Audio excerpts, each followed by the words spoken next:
សម្រាប់អ្នកដែលចង់ទៅលេងសាប៉ាហើយអត់ដឹងទៅគេងនៅកន្លែងណាមកខ្ញុំណែនាំកន្លែងគេងមួយនិយាយទៅគ្រាន់តែរត់វាំងននខ្វាក់គឺទេសភាពអែមអញ្ចឹងបងប្អូនសំខាន់មានអាងហែលទឹកឲ្យយើងហែលលេងហើយព្រលឹមឡើងមានfree breakfast ទៀតអញ្ចឹងកន្លែងហ្នឹងមានឈ្មោះថា The Monk Village Resort and Spa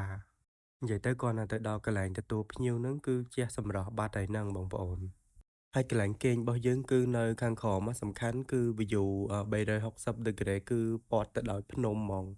ឥឡូវខ្ញុំនាំបងប្អូនទាំងអស់គ្នាទៅមើលបន្ទប់ទាំងអស់គ្នាថាមានសភាពយ៉ាងណាអានេះបន្ទប់ទឹកគេអញ្ចឹងណាគឺបន្ទប់ទឹកគេធំទូលាយមែនតើហើយមើលទៅគឺ clean យើងមើលទៅគឺស្អាតហ្មងហើយបន្ទប់គេក៏ធំទូលាយដែរបងប្អូនយើងគេងបាន4-5នាក់អីមើលទៅវាស្រឡះមែនតើ Happy ធំៗគេង2នាក់ទលាយផងគ្រែហ្នឹងហើយព្រលឹមឡើងរត់ទៅវាំងននខ្វាក់អញ្ចេះមកនេះគឺទេសភាពផ្អែមស្រែមចឹងហ្មងហើយសំខាន់គេមានរានហាលអញ្ចេះឲ្យយើងអាចអង្គុយលេងនៅខាងក្រៅមើលទេសភាពអីបានណាហើយសំខាន់ណាទេសភាពនៅសាប៉ាហ្នឹងមើលអត់ស៊ាំភ្នែកទេពិសេសអ្នកដែលចូលចិត្តភ្នំដូចខ្ញុំទៀតណាគឺមើលទៅគឺត្រជាក់ភ្នែកហ្មង អមជាមួយគេដាំផ្ការំលេចតិចៗហើយ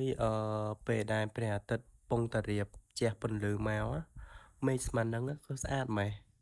និយាយទៅគេងនៅខាងក្នុងវាខុសពីអារម្មណ៍គេងនៅរានហាលខាងក្រៅនៅខាងក្នុងយើងប្រើម៉ាស៊ីនត្រជាក់ឲ្យអញ្ចឹងយើងអត់ទទួលបានខ្យល់បរិសុទ្ធទេពេលដែលយើងចេញមកគេងនៅរានហាលខាងក្រៅអញ្ចេះបានយើងទទួលបានអារម្មណ៍ត្រជាក់ពីខាងក្រៅមកគឺសំខាន់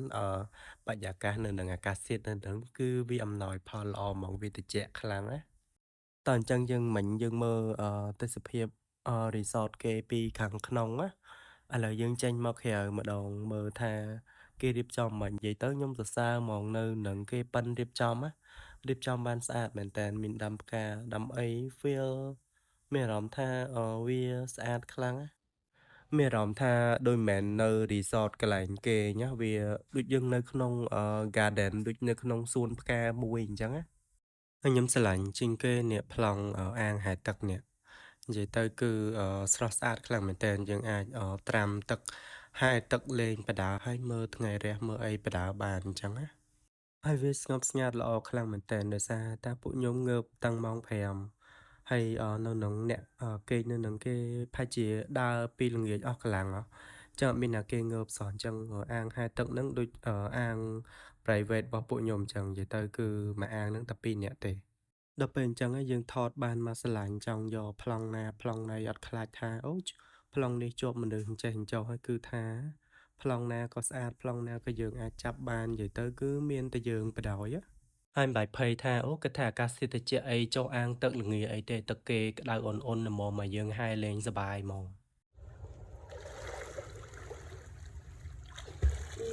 បែបនេះក៏អែមដែរក៏ជាមិនធម្មតា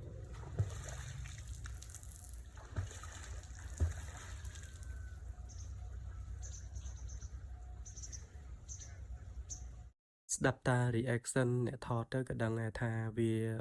ស្រស់ស្អាតកម្រិតណានិយាយទៅអត់មានអីក្រៅពីjust wow ហ្មងអញ្ចឹងបន្ទាប់ពីលេងទឹកលេងអីឆ្អែតហើយពួកយើងក៏មកផ្លាស់កៅអៅដើម្បីត្រៀមទៅញ៉ាំbreakfast របស់គេអាហារពេលព្រឹកដែលគេផ្ដល់ឲ្យហ្នឹងណាប៉ុន្តែដូចអត់អស់ចិត្តនៅរានអាហារនេះវា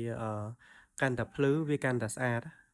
តែស្ដាយដែលយើងគេងនៅនឹងតែមួយយប់បើមានពេលវេលាចង់នៅគេងនៅនឹងមួយអាទិត្យលំហែសម្រាកនៅនឹងបដ ாய் គឺមើលតាបរិយាកាស environment ជុំវិញទៅគឺគួរឲ្យចង់រស់នៅហ្មង ហើយដោយសារតែនៅហ្នឹងគេinclude breakfast ឲ្យយើងដែរហើយ breakfast គេនៅហ្នឹងគឺសម្បូរបែបហើយរបស់ចេញមកតំណងញ៉ាំហ្មងចាំខ្ញុំនាំទៅឲ្យមើលថាមានអីគេខ្លះកន្លែងនេះដូចជាមានកាទៀវស្រស់កាទៀវអីបែបវៀតណាមមាននំបញ្ចុកមានកាទៀវអីយើងអាចកំងសរសៃកាទៀវក៏បានស្រស់នំបញ្ចុកក៏បានបែបវៀតណាមហើយហានេះរបៀបផ្អែមមាននំមានអីអញ្ចឹងគឺតំណងញ៉ាំមែនតើម៉ែ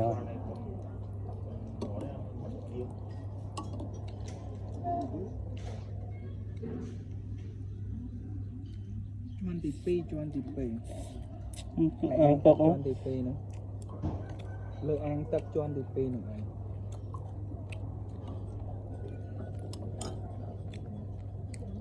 Ngày nó sẽ tới sẽ tay dục đây dục nó bài trường sâu sàn này thao à.